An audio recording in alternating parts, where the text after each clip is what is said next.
Hi friends. ఆ రోజుకు ఒక మంచి మాటలో ఈరోజు అనుభవే జ్ఞానం 27వ రోజు అండి. మరి నిన్నటి రోజుని భగవద్గీతలో చెప్పినటువంటి ఆ, భక్తి యోగానికి అర్థాన్ని పరమార్థాన్ని కూడా మరి ఎన్నో ఉదాహరణల ద్వారా మనం చెప్పుకోవటం జరిగింది. నిజమైనటువంటి భక్తి యోగం ఏమిటంటే మన ప్రారంభ కర్మను అనుభవించేటప్పుడు మరి ఎన్నో దుఃఖాలు బాధలు కష్టాలు వచ్చినప్పుడు ఆ పరమాత్మ నాకు అండగా ఉన్నాడు అన్న భావనతో ఆ భక్తి యోగాన్ని అర్థం చేసుకోవాలని కూడా చెప్పుకున్నాం. ఒకనొక మేధావి ఒక రైలు ప్రయాణం చేస్తున్నాడండి. రైలు ఆగిన ప్రతి స్టేషన్ వద్ద దిగుతూ మళ్ళా ఎక్కుతూ ఉంటున్నాడు. ఇది చూసినటువంటి తోటి ప్రయాణికులకు చాలా వింతగానే ఆశ్చర్యంగానే కూడా ఉంది. ఇక ఉండబట్టలేక, ఎందుకు సార్ ఇన్నిసార్లు ఎక్కుతూ దిగుతూ ఉంటున్నారు, ఎవరినైనా కలవాలా ఏమిటి అని పక్క ప్రయాణికుడు అడిగాడు. అందుకు ఆయన అంటున్నాడు, అబ్బే అదేం లేదు సార్, ఈ మధ్య నాకు హార్ట్ ఆపరేషన్ జరిగిందండి. అప్పుడు డాక్టర్ గారు అన్నారు, చూడనాయన నీకు దూర ప్రయాణాలు మంచివి కావని చెప్పాడు. అందుకని నా ప్రయాణ దూరం తగ్గించుకోవడానికి ఎక్కుతూ దిగుతూ ఉంటున్నానండి, అంతేనండి అన్నాడంట. డాక్టర్ గారు చెప్పిన మాటకు వేరే అర్థాలు సృష్టించుకొని ఇక్కట్ట పాలు కావటం అంటే ఇదే. పదాలు పట్టుకుని వేలాడితే అర్థాలే మారిపోతాయండి. కనుక గీతలో చెప్పిన భక్తి యోగాన్ని జ్ఞానపరంగానే అర్థం చేసుకోవాలి. ఓకే మాస్టర్స్, మరి ఇప్పటి వరకు కూడా మనం ఆగామి కర్మలను చేయటంలోనే మనకు పూర్తి స్వతంత్రత అయితే ఉంది. కనుక కర్మయోగం ద్వారా అవి శేషం లేకుండానే అనుభవించాం. అలాగే ప్రారంధ కర్మలను భక్తి యోగం ద్వారా అనుభవించి ఖర్చు చేసుకున్నాం. మరి మిగిలింది ఏంటండి? సంచిత కర్మలు.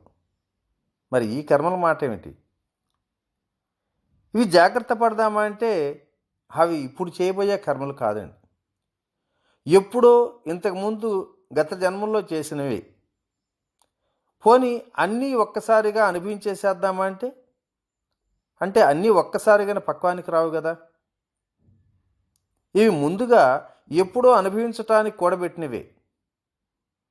అవి మరి మనతో పాటే ప్రయాణిస్తూ మనతో పాటే వస్తున్నాయి.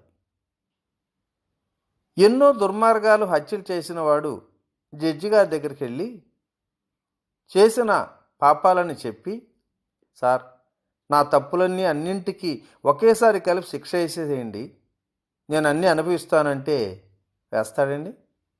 వేయడు కదా. మనందరికీ తెలుసు, రాజీవ్ గాంధీని హత్య చేసిన నళిని నేరాన్ని అంగీకరించినా సరే 20 సంవత్సరాలు కానీ శిక్ష పడలా. అలాగే ఈ సంచిత కర్మలను ఖర్చు చేసుకోవాలంటే ఇంకా అనంత కోటి జన్మలు ఎత్తాల్సింది. ఈ ఒక్క జన్మలో అవి ఎట్టి పరిస్థితులు సాధ్యం కానే కాదు. మరి మనందరం కూడా మళ్ళీ జన్మంటూ లేకుండా ముక్తి పొందాలని, మోక్షం పొందాలని, శాశ్వతానందం పొందాలని అనుకుంటున్నాం కదా.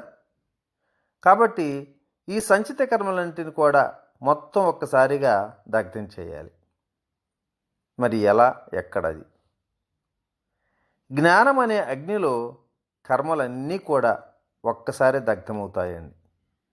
అందుకే భగవద్గీతలో మాట చెప్పాడు, జ్ఞానాగ్ని దగ్ధ కర్మాణం అని ఒక వాక్యం మనం ఎప్పటి నుంచో వింటున్నాం కదా. అయితే ఈ వాక్యాన్ని పట్టుకొని రోజు 3 సార్లు పారాయణం చేస్తాం. రామకోట్లో రోజు 1000 సార్లు రాస్తాం.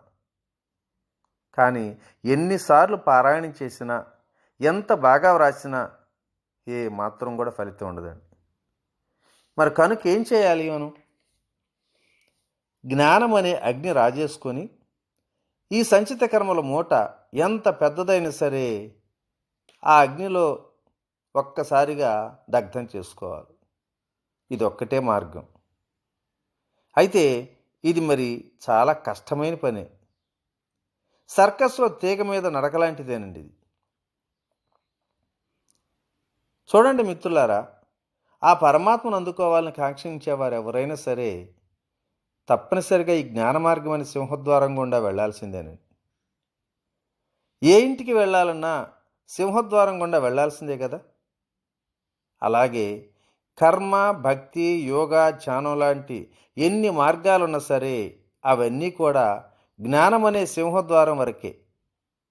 అక్కడి నుంచి ఈ జ్ఞాన మార్గం ద్వారా ప్రయాణించాల్సింది.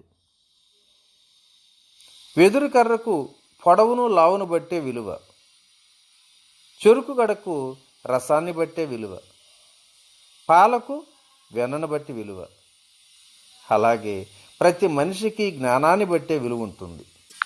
మన పిరమిడ్ మాస్టర్స్ అందరూ చాలామంది ధ్యానం చేస్తే కర్మలన్నీ దగ్ధమవుతాయి అంటారు. దీని అర్థం ధ్యానం చేస్తే జ్ఞానం వస్తుందండి. ఆ వచ్చిన జ్ఞానం ద్వారానే మన కర్మలు దగ్ధం చేసుకోవచ్చు అని తెలుసుకోవాలి.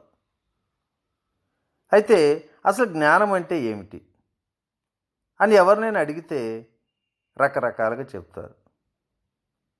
ఎవరు ఎన్ని చెప్పినా నా దృష్టిలో జ్ఞానం అంటే మన స్వస్వరూపాన్ని మనం తెలుసుకోవటమే, అదే నిజమైన జ్ఞానం. అంటే మనల్ని గురించి మనం తెలుసుకోవాలి. అందుకే రమణ మహర్షి దగ్గరికి ఎవరైనా వెళ్ళినప్పుడు తమ కష్టాలను, దుఃఖాలకు మార్గం చూపమంటే అసలు నీవెవరువు అని అడుగుతాడంట. ఆ మాటలకు అర్థం కాక తలలు బాదుకుంటూ ఇదేంట్రా బాబు ఇంత తిక్క తిక్కగా మాట్లాడతాడని చెప్పి తిట్టుకుంటూ వస్తారు. కనుక అసలు ముందుగా మనందరం ఎవరో తెలుసుకోవాలండి. ఇది తెలుసుకుంటేనే నిజమైన సత్యం అర్థమవుతుంది. మరి జ్ఞానపరంగా మనం దాన్ని అర్థం చేసుకోవాలంటే గురువు అనుగ్రహం తప్పనిసరి అండి. శ్రీ రమణ మహర్షి అంటారు, ఉప్పు నీటిలో ఉప్పు కంటికి కనపడదు, నాలుక ద్వారా తెలుసుకోగలం. అదే మాదిరి ఆత్మను బుద్ధి ద్వారా తెలుసుకోలేం, అనుభవంలోనే తెలుసుకుంటాం. గురువు అనుగ్రహం లేకుండా ఆత్మజ్ఞానం అసాధ్యం. ఆత్మజ్ఞాన విద్యకు గురువు అనుగ్రహమే ఆద్యంతం అని కూడా అంటారు రమణ మహర్షి. అలాగే మానవుడు తోలుబొమ్మ లాంటి వాడు. అలవాట్లు, ఉద్రేకాలు, కోరికలు, ఇంద్రియాలు అనే దారాలు అతన్ని తమ ఇష్టం వచ్చినట్లు ఆడిస్తుంటాయి. అవి అతడి ఆత్మను బంధిస్తుంటాయి. గత జన్మల్లో అలవరుచుకున్న అలవాట్లు, కోరికలు వారసత్వంగా తెచ్చుకున్న ఫలితమే ప్రస్తుత పరిస్థితి. మానవుడు తన విధికి తానే కర్త అంటారు శ్రీ పరమహంస యోగానంద గారు. మరి ఇంతమంది చెప్పినటువంటి మహానుభావులు ఆత్మజ్ఞానాన్ని చెప్పుకుంటున్నాం.